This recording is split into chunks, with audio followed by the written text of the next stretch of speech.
If you've tried oils, serums, special shampoos, supplements, and maybe even prescription treatments, and you're still watching hair collect in the shower drain, this video is for you. Because at some point, the frustration turns into confusion. You start wondering if hair loss remedies actually work at all, or if you're just wasting time and money chasing promises that never deliver. And if you felt that way, you're not alone. What I want to do here is not give you another quick fix or trendy tip. I want to explain the whole picture behind hair loss remedies. Not just what people claim they do, but how hair actually grows, why so many remedies seem to fail, and why everything you've tried may not have been wrong, just incomplete. If you stay with me through this, the confusion you feel right now will start to make sense. Early on, we need to establish one simple rule about hair that almost nobody explains clearly. Hair grows in cycles. Each follicle goes through a growth phase, a resting phase, and a shedding phase. In a healthy system, most hairs stay in the growth phase for years. When the system is stressed, more hairs exit that growth phase too early and enter resting or shedding. This matters because no real hair remedy works instantly. Anything that truly helps hair has to shift follicles back into growth, and that takes time. This is where people get stuck. The first major problem with hair loss remedies is that most of them only work on the surface. They coat the hair shaft, make strands swell, or reduce breakage, which can make hair look thicker temporarily. But the follicle itself is a living structure buried deep in the scalp. It depends on blood flow, oxygen, nutrients, and hormonal signals. If the follicle environment is unhealthy, surface treatments can't override that. This is important. I've seen people use very expensive thickening shampoos and serums. Their hair looks better for a month or two, then shedding continues like nothing changed. That's because the remedy improved appearance, not biology. The follicle was still under stress. This is why people feel hopeful at first and then disappointed later. The next thing people are told is that hair loss is purely genetic. Genetics play a role, but they're not the full story. Genes create vulnerability, not destiny. The real drivers are hormones and metabolism. DHT, a hormone derived from testosterone, often gets blamed, but this is where misinformation causes confusion. DHT becomes a problem when the body is already inflamed or metabolically stressed. High insulin levels, blood sugar swings, and chronic stress increase how sensitive follicles are to DHT. Two people with similar genetics can have very different hair outcomes depending on their metabolic health. One keeps thick hair, the other thins early. No topical remedy fixes insulin resistance or chronic inflammation, and that's why so many treatments seem ineffective. Another common mistake is relying heavily on supplements without addressing digestion. This is important. Hair follicles are not a priority organ. If digestion is impaired, nutrients don't get absorbed efficiently, and whatever is absorbed gets redirected to vital systems like the brain and heart. Hair gets whatever is left over. I've worked with people taking biotin, zinc, iron, collagen all at once for years. Blood work often shows their levels are adequate, yet hair loss continues. When you look deeper, you find bloating, reflux, irregular stools, or poor protein digestion.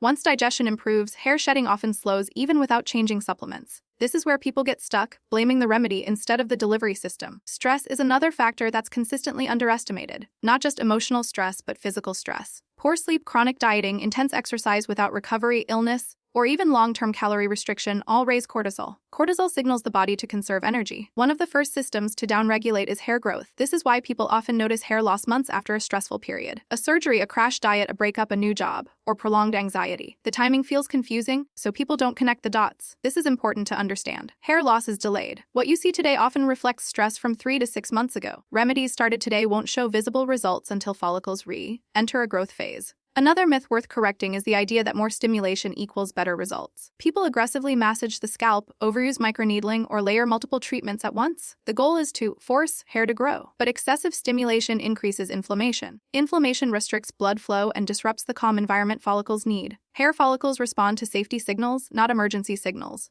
Gentle, consistent support works better than aggressive intervention. This is why some people worsen shedding by doing too much, even though their intentions are good. Sunlight is another overlooked piece. Vitamin D receptors exist in hair follicles and help regulate growth cycles. Low sunlight exposure, especially in people who spend most of their day indoors, is associated with increased shedding. No oil or serum replaces that signal. The body needs real light exposure to regulate hormones properly. Sleep ties into this as well. Growth hormone is released during deep sleep, and it supports tissue repair, including hair follicles. Chronic poor sleep reduces repair capacity. I've seen people follow every hair protocol perfectly while sleeping 5 hours a night, and progress stalls. This is why hair loss is never just about hair. As we zoom out, the deeper issue behind most hair loss is not a lack of remedies. It's a body under constant internal stress. Chronic inflammation, insulin resistance, hormonal imbalance, poor digestion, and inadequate recovery all signal the body to conserve resources. Hair growth becomes optional. This is where people get confused by online claims. Remedies aren't useless. When the internal environment improves, many of them work far better. Improved circulation, reduced scalp inflammation,